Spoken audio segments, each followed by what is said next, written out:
everyone, and a big welcome to our global network and viewers all over. Thank you so much for following us, for liking us, and for being guests on our show. This is USA Global TV and Radio. I'm Dr. Jacalyn KERBECK. I'm the president, founder, and chief listening officer here at our network, where we currently have 25 live broadcasts each week. Our show today is the Corner Bookstore, and we are celebrating author Cindy Flo. Joining me is the star of our show. She is an internationally renowned author herself. She is also the queen of networking. I always tease her about that because she knows everyone. And she is a really wonderful person. She is somebody who leads her life with her heart, and she's always out there saying yes and connecting people and promoting people. Let's welcome DIANN BOEHM to the show. Hello. Hi, Dr. Jacalyn. Always thank you for your kind introduction. It's my pleasure. It's the truth. And you're looking quite beautiful today, DIANN. You have this glow about you. What's going on? Oh, it must be the lights. Well, thank you very much. So, DIANN, as you know, I had asked for you to send me your book covers so we can feature them on our website, usaglobaltv.com.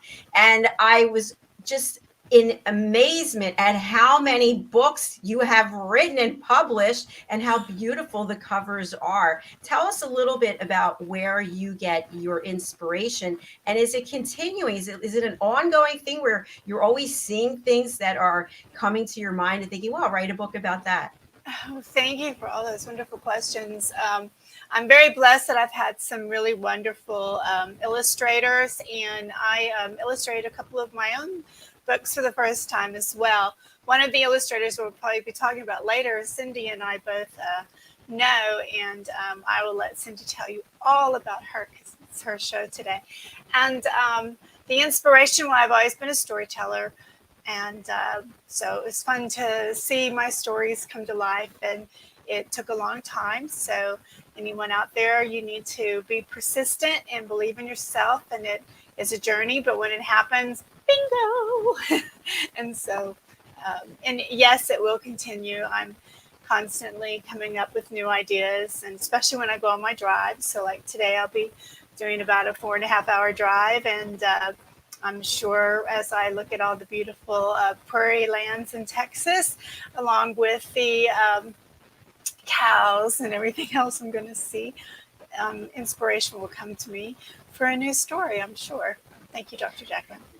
Thank you so much, DIANN. And I know you shared with us before, at least with me, that in Texas, when you're driving 4 hours or 8 hours, or that's not even a big deal to me. I'd be like, what? 4 hours drive? Come on.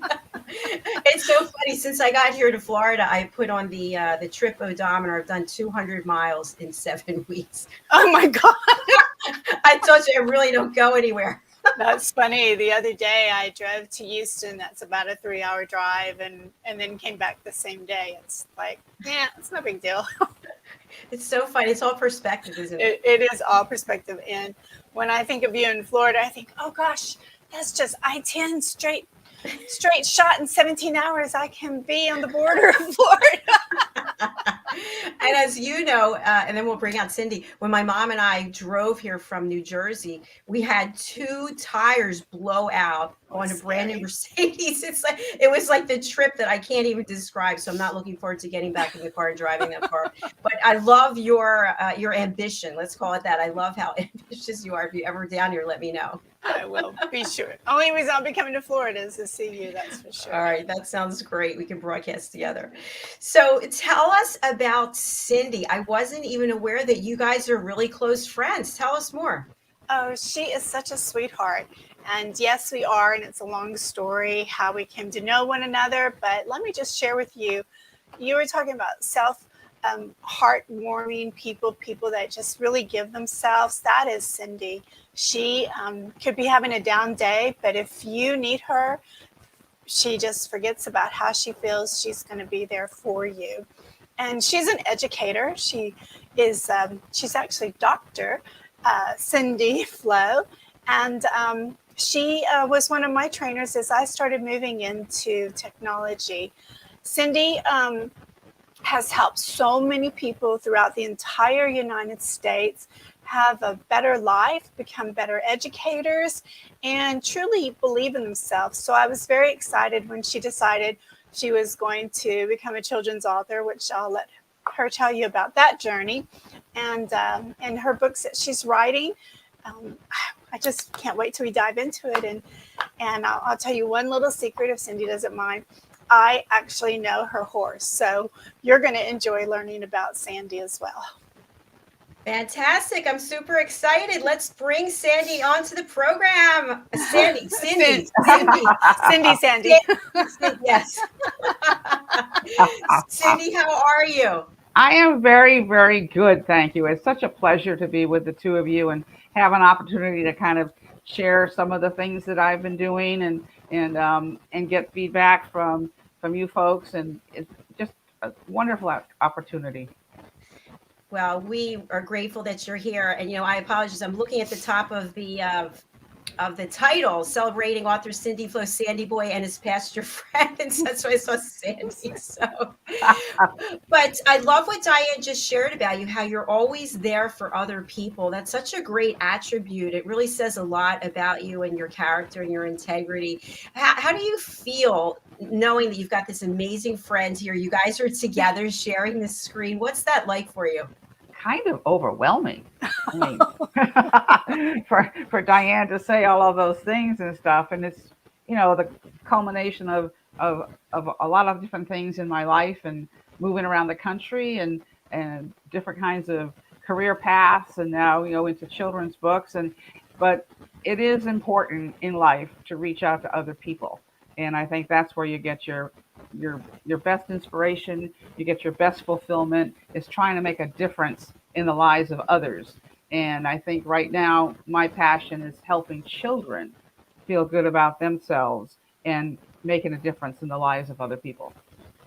I love that. That's so important. And as you both know, children have gone through so much in the last few years. And I'm hearing more and more cases of young people being diagnosed with ulcerative colitis, Crohn's disease, mental health issues, and knowing that there are books out there, works out there that you've published and made available to help change the mindset and educate the children as well as parents is really so important. What are your thoughts about that, Cindy? Well, I think it's just one of those things that more people need to be involved with, and parents need to step back and take the time to read more with their children and explore all the wonderful books that are out there that can help them guide their child's life more effectively. And in the schools today and in the lots of the things, there's not as many opportunities for children to collaborate together, to have as many social experiences face to face. And I think reading can help bring that back. Absolutely. Diane, what would you like to add? I think she's right on the money. I totally agree. But I'm going to throw in something there, Cindy. If we have time, you must tell her also what you do with lasagna. Oh. And also, Dr. Jacalyn, you mentioned something that was important. Sandyboy had to take medicine, so maybe there's a story there to help kids take their medicine. Wow. Oh, that's true. Yeah. We have to take care of our health. Yeah. So are you going to tell us about the lasagna now? Well, one day, it was just kind of a couple years ago, was kind of just bouncing around the community and noticed a poster up, and then I responded to it. And there's an international group now that started by one woman out in California about making a lasagna dinner for someone in need, for your neighbor, for someone. And it's just kind of grown. And so now I'm part of the organization, and every other week I get matched with someone who needs a meal. And these are single moms, there are people who have had some disabilities, people who have lost their jobs, people with a lot of children. And so then you get connected with these people, and I make my lasagna, and then off we go and we deliver it, and it's awesome. It's awesome. It's a great opportunity. Wow. That's amazing. That really is. Yeah. Congratulations. So I've really learned how to make lasagna more efficiently. So I have my supplies on hand, and I'm going, okay, the only thing I need to go to the grocery for is for some cheese and some meat, you know. But no, it's really wonderful, and these people are so appreciative. And in the days of the economy in which we live, and inflation, plus illnesses and things, it really makes a difference. And sometimes you feel like you can't really make a difference in this world, but you can, even if it's in the life of one family at a time. So true. I know that Diane feels the same, as do I. We talked a little bit backstage about horses, and I mentioned that we had somebody on who was a horse whisperer. What is it about horses that is so special that we as human beings really connect with them, and they seem to connect with us? Yeah, horses have an innate ability to take in looking at an individual. They can see how you're feeling. They can relate to you in different ways, and it's just really phenomenal how they can then they protect you, they guide you, they look forward to being with you, and they accept you unconditionally. And that's so important because that doesn't happen very much in life. And so the horses are just they're just there, and until you would if you were to abuse them or anything, that horse is still there. And so I am just so excited to be able to have a horse. And as a child, I always wanted to be around horses, and my girlfriend had a horse, but we weren't able to have a horse. And so it wasn't until, get this, I turned 69 that I had my first horse. And Sandy Boy is the one. That's amazing. Yay. Congratulations. It's fantastic.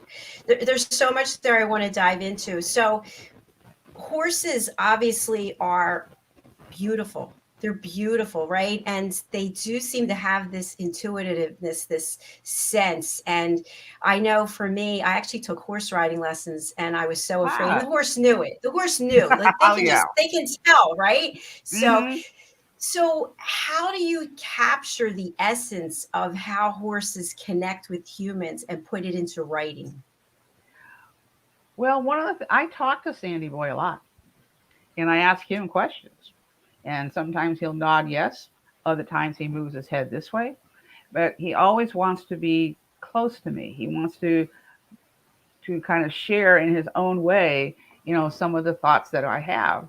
And so when I take him, when we're out in the pasture, and it's so sweet to call his name, and he looks up, and the next thing I know, he's coming forward to greet me. And when you feel greeted that way, it's just such a warm, fuzzy relationship, and that you just wish that everybody could have that same thing. But the other thing is, horses trust, and he trusts me explicitly, so that he will do just about anything I ask him to do within reason. And even though sometimes he has problems because he's a little has some arthritis now and stuff, and I ask him to do things, and it may be a little hard for him, but he does it anyway because he trusts that I know what's best. And I think that's the thing that makes it so wonderful with horses. And the other thing about horses, they don't even know how big they are. they, they just think they're a teddy bear, And so then people are afraid of them because of their size, but you don't need to be that. They just want to be friends. Ah, that's amazing. And Diane, you're a horse lover as well, right? Yes, but I never could have a horse either. But I get to enjoy enjoy Sandy Boy when I'm up there in Maine, because Cindy's in Maine. And then my husband and I will try to go horseback riding whenever we can. My back can't take it as much as it used to, but I do love horses. And Cindy's right. They really do trust you. And I think, that's one of the things, Cindy, I love about your books, is because you are relating them to people's lives as well. And children will do almost anything if they trust you too. So trust Right. is a huge, huge word. Diane, am I correct in saying that you posted pictures? You were visiting, and you posted pictures of you up there in Maine on Yes, social? Yeah, that's what I thought. that's right. That was Sandy Hmm. Boy. Yeah. And so took pictures, and we did some Instagramming together, some fun things. So The other thing about horses too is they like to make friends with their own kind, and they're not judgmental. They don't care if it's a big horse, small horse, a young horse, an old horse, a black horse, a brown horse, a paint. That doesn't make any difference. It's their hearts, how they connect and how they create their friendships and their closeness. And when they're separated from their buddies and their friends, they're very sad. And they let you know it. No doubt. So we have to be careful when we take horses in and out of the barn that we don't leave anybody out there by themselves, because they become quite unhappy. So it sounds like they're really social creatures. Very much so. They're herd creatures. They like being part of a group, or at least one more horse, you know. And a lot of people have a single horse, and you have to really give your horse a lot of attention if they're all by themselves. But it's really nice when they've got other horses that they can play with and can be with and can, you know, be in a stall with, that in a barn, and it makes a big difference in their lives. What does it take to actually care for a horse? Oh my. how many hours do we have? Well, the big thing is to make sure that they are eating properly. And in order to be eating properly, then you need to make sure that they get a health checkup twice a year, so that any vitamins they need. It's amazing to watch a vet go ahead and file down their teeth to make sure their teeth aren't too pointed, because then that hurts their mouths and they can't chew their grain like they should. When you look at the hay bales that come in, you have to make sure that there's no mold on the hay, and you have to make sure they've always got plenty of water to drink. And so, in addition to that, it's very important to keep them as clean as possible. Now, my boy loves mud. And so he will, when you turn him out in the morning, he'll head for the first mud puddle he can find. And then he rolls in it. So when he comes in the evening, I have to give him a little special attention and try to get all that yucky stuff off of him. And so he's just like a true boy, you know, the more mud, the merrier.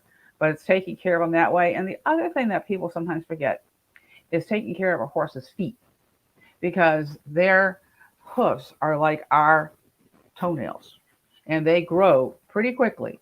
And if you don't trim them, they get really long and a horse can really trip, and it really then can actually hurt the hoof itself and their ability to walk and to run. And so that's the thing that every 6 weeks, I mean, Sandyboy gets more pedicures than I do. Cindy, this sounds like a full-time job. Well, the good thing is that he's stable just a few miles from me in a barn, and there's about 10 horses there. And so we share responsibilities about taking care of them. And then there's a barn manager, and Missy Lane does a great job. And so so that really helps out. So it's not like I have him in my own yard necessarily, but he's very close. Could you have him in your own yard? Have you ever thought about it? Well, I think the condo association would have something to say about that.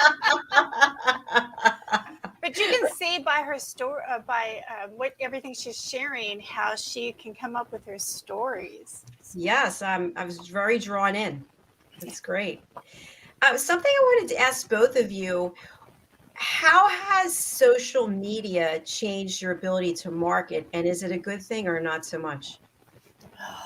Ooh. We'll Well, be back. yeah, we'll be back in an hour.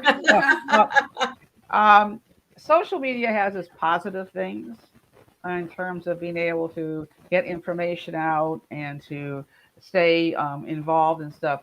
But it's also made it more difficult to personally get involved with potential readers. And the way things work now, it's hard for libraries and schools to be able to buy books that they might even want to have. And so they rely then that if people want it, they can get it on social media.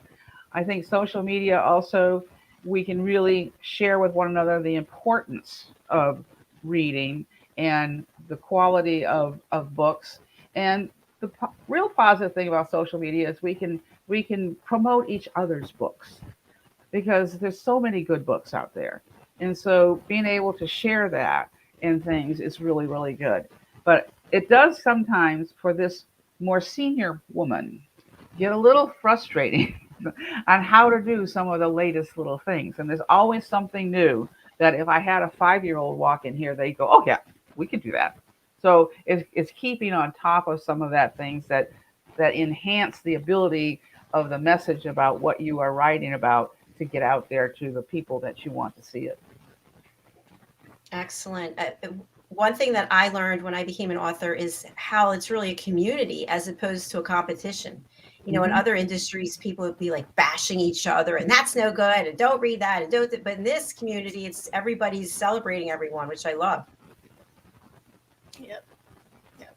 Yeah. That's for sure. Diane, how about social media for you? I know that you've taken some courses.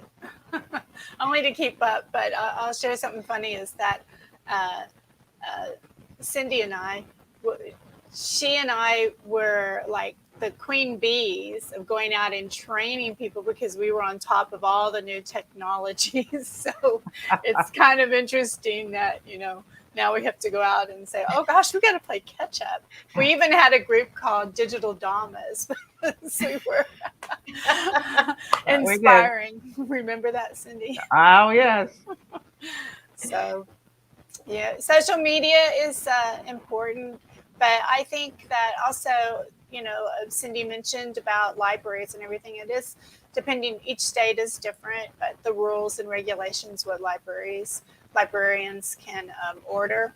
And, to get your book name title in front of those librarians so that they know you exist is it's a very difficult thing, and also can be very expensive because marketing is expensive. It can keep you in the red. No, not the red, Diane. So, but anyway, I believe that if the books are going to be in front of the people that the good Lord wants them to be in front of. And Cindy, you have 3 books out now, right? Right. Mm-hmm. And why don't you share the titles, because each one has something beautiful about each one. Well, the first book, Sandyboy and His New Home, and this came about because I was looking for a horse. And so Sandyboy's owner was ill, and she could no longer take care of him. And so an acquaintance of mine knew about the horse, and so introduced me to him, and that's how he came to be with me. Now, he was happy where he was. He wasn't sure where he was going or anything like that. And so Sandyboy and His New Home is an adaptation, really, of an experience of a horse moving from one home to another home and wondering where he was going. Was he going to like it? Who was his new owner going to be? Were the other horses going to be friendly? Was he going to be able to find a buddy and that kind of thing? So it really transitions into children's lives because he asks children, have you ever moved? Have you ever gone to a new school and wondered if you like your teacher? So I've interwoven in there soft discussion questions that somebody who's reading with a child could then talk to the child and make it easier. And of course, this first book came out when COVID was really hitting, and kids sometimes couldn't see their parents, or they were locked in at home and had different kinds of issues that they were dealing with about being happy where they were and wondering if they were going to be able to stay at home or if they're going to have to move and things like that. So that's Sandyboy and His New Home. And the second book is Sandyboy and the Christmas Blizzard. And this is really a picture of the barn where he is. And Sandyboy, even though he was an older horse, had never really experienced Christmas. So he's there in the barn and he's seeing his owner put up decorations. He's got a little tree in there that's in the barn, and it's got carrots and apples hanging there and on the tree. And he's going, well, how come that's in the barn and not outside? So he starts to wonder what's going on. And then he's made a lot of friends in his new home. All of his outside friends. He's got the eagle. He's got the turkey. He's got the chipmunks and the squirrels. And got Polly Possum, and he's wondering, as it gets wintertime and the snow starts to come, what happens to his friends? Who takes care of his friends? Because he's taken care of. And so as the story goes on, the blizzard gets worse and worse, and he's wondering, you know, what's going to happen out there, and is there anybody that really cares? And the end of the story is the blizzard stops, and he looks out and he sees all of his woodland friends up on a hill looking out over the ocean, because he lives by the ocean. And he says, well, what are they doing out there? And he looks up and he sees the big star, the star of heaven, signifying the real reason of Christmas. And so when the last part of the book is when you see him in his stall looking at an empty manger, and you don't see a baby in the manger. And I did that on purpose because I want any child of any race, of any culture, to see themselves in that baby in the manger. And so Sandy Boy understands what the real meaning of Christmas is. And then the most recent book is Sandy Boy and his pasture friend. One of the things that I've really been concerned about, as we all are, is the problem with children feeling good about themselves, feeling that they're valuable, feeling like it's okay to be a boy or it's okay to be a girl, and they don't have to worry about, do I want to be the other, and that they have a role in life. And can they really reach out and help somebody who's having problems? So in this story, Sandy Boy's friend is a tree. And the tree, when he trots out to see the tree, all the branches are down and the tree looks very unhappy. And Sandy Boy says, well, he said, what's wrong? And tree says, well, I don't know how I got in this pasture. I don't know why I'm here. I would like to make a difference, but I don't know how to. So that begins the challenge for Sandy Boy to share with his friend that he is important, that he does have a role. So he shares with them different things about how he helps birds and butterflies and squirrels. And the tree keeps saying, well, that's true, but others do that too. And so, but at the end of the story, tree realizes all the things that he does in the pasture. And all of a sudden, you see the illustration with all of the limbs on the tree reaching up to the sun in the sky. And throughout the book, Sandy Boy asks children how long they would take to be with their friend. Would they take the time to spend with a friend to really help their friend feel better about themselves? And so my whole focus on this was for kids to believe in themselves, that they are valuable, and that if they see someone else that's not feeling quite so good, to reach out. So those are the 3 books to this point. I love it. Would you read for us? We would really appreciate that. Oh, let's see here.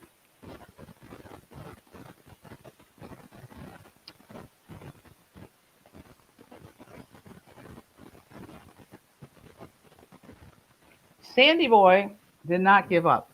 Tree, he said, do you know how important you are out there at the edge of the pasture to the butterflies? They have problems finding places to shelter during the day.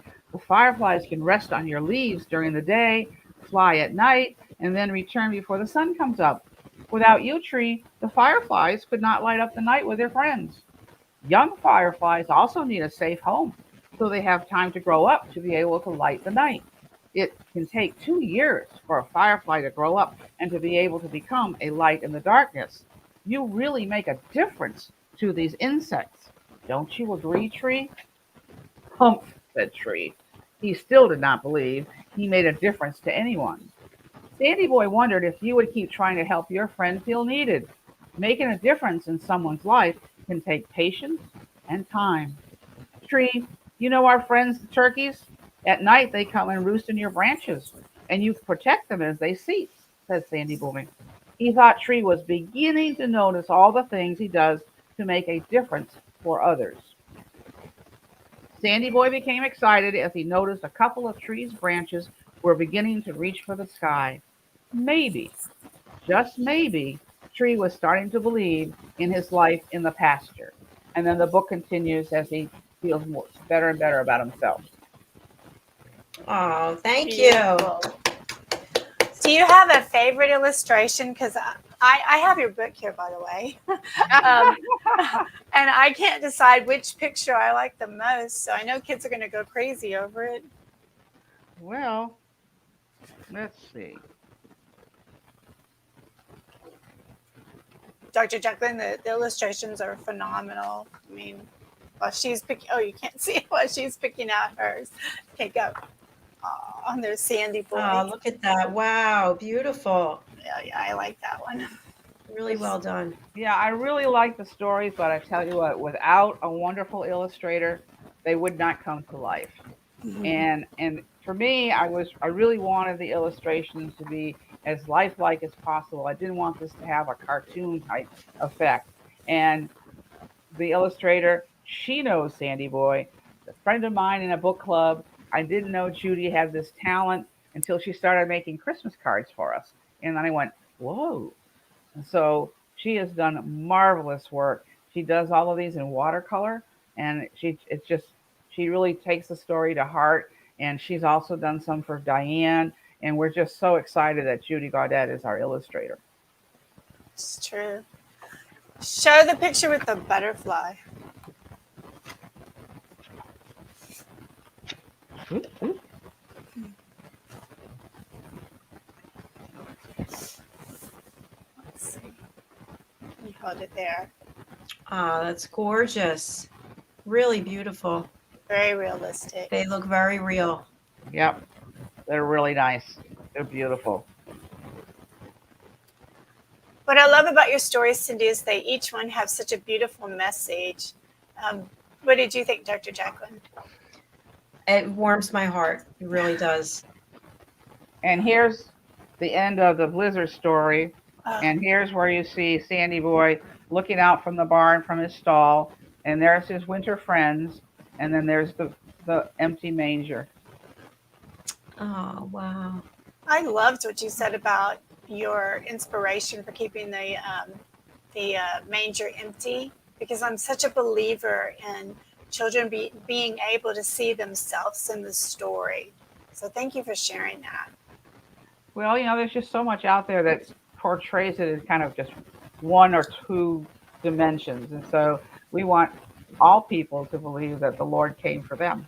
And so we're all different, and that's okay. It's okay. We're meant to be, right? Cindy, I pulled up your website and would love to share it with our viewers if that's okay Sure. with you. Mm-hmm. All right. Let me go and get it. And do you want to tell people what the website is as we pull it up here? Well, it's CindyFlowWrites.com. And so this really shows the website in terms of introducing Sandy Boy, introducing the books, introducing me and the illustrator, and then having updates as we go through it. And so helping them to see that Sandy Boy is a real horse. And so he just doesn't show up in books, but that he does have a real message for children. And I'm just scrolling through. Tell me if there's anywhere specific you want me to click or go. We can go ahead and go to the journal. Okay. Up at the top. And this is where we have updates. And here, right there, that picture, that's Sandy Boy, and that's me on top of Sandy Boy. So I want people to be able to see that he and I are bonded. And so I try to, at different times, add some different things here to show what's going on with Sandy Boy. Sandy Boy's beautiful. Yeah, he's a nice palomino. He's a good boy. We should have him on a show in the future. He would love that. He would love that. So if you go to About up at the top. Okay, so there I am in my youth. This is you. We I love it. we don't go quite that fast nowadays. And so this just kind of gives some background on me and on Sandy Boy. And Sandy Boy always wants to read his stories, and so we enjoy doing that. And Aw, yeah, and so look at that. It's yep, great. yeah. So he wants to share with people that he really this is really his book. It's not Mama's book. It's my book. And I see the ribbons there. Are they related Oh to? yes. Hmm. I entered my first horse show when I was 70 years old. And Amazing. this boy put up with me learning how to do these dressage moves and follow these patterns, and we did. We won some ribbons together, and it was really fun. It was really fun. Oh, congratulations. Yeah. And I'm just remembering what you were saying about the hooves. So are you talking about what we see? It looks like a couple of inches in Yes. thickness, that's what keeps growing. Right. And when it grows, if you don't trim them, they flatten out. So, they get like flat feet, and then that really hurts the inside of the hoof, and they can have different kinds of diseases and things. So you have to really, and Sandy Boy's gotten a little ornery in his older years though, because he does have arthritis, so he gets fearful that it's going to hurt when the Mm. farrier comes. So we give him like a Tylenol before this he gets his hoofs trimmed, so that he feels confident when the farrier picks up his feet and stuff, that it's not going to hurt. So we treat him with love and care. Oh, he looks so nice. Doesn't he have his kind eye? He looks just, Yeah, you can really tell a lot by the eyes of a horse, too, and whether they're going to be gentle or not. And you always look at their ears, and you can see he's interested because his ears are up and they're Mhm. focused forward. And sometimes when you go to take a picture, he puts them back. And I go, we don't look so nice that way. But bring your ears forward. Absolutely beautiful. But he's been a good boy, and he's taken a lot of people, not just myself, on rides. And he loves living by the beach. He lives by the beach. I don't live by the beach, but my horse lives by the beach. And so he's done a lot. We're close enough to the beach where he can take people. We go down and ride the beach, and that's been very cool. That's like one of those dream things. And so I want to tell people, hey, keep dreaming. You never know. Absolutely. Let's Whoever take a, thought that I would be riding a horse on the beach at this point in my life? and That's people can go in. inspiration right there. Yeah, yeah, Totally, absolutely. totally. People can go right here on the website and purchase your books, right? Correct.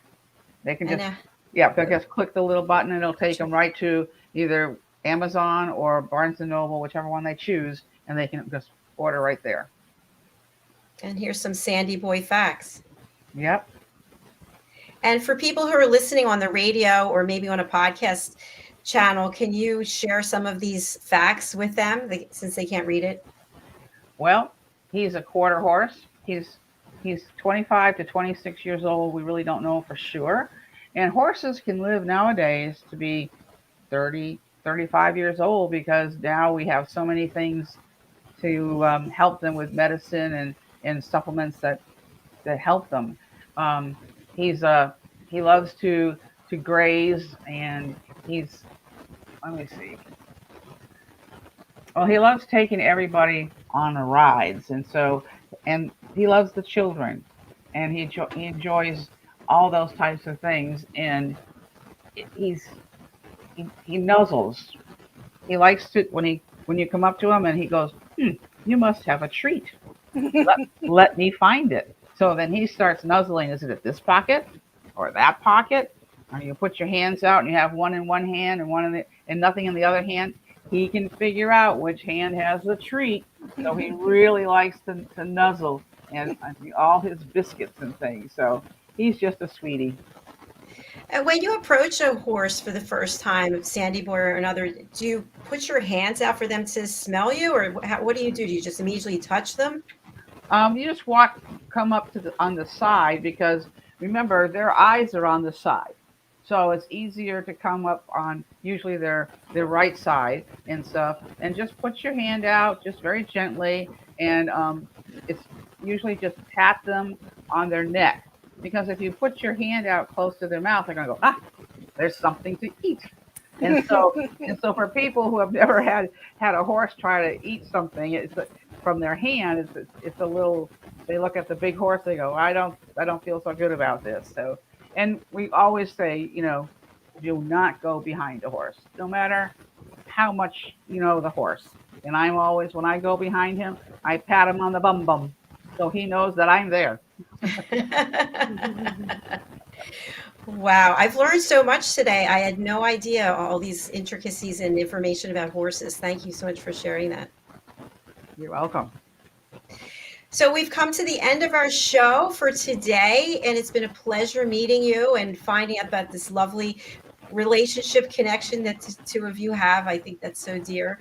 Cindy, how can people get in touch with you? They can't read the banner. We just showed the website, but if they couldn't see it because they're on the radio or they're listening on a podcast, what's the best way for them to connect with you? Well, the best way, they can go to my email, which is me@cindyfullrights.com, or they can go to cindyfullrights.com, the website, and they can connect on the website, and it'll come directly to me. Okay, fantastic.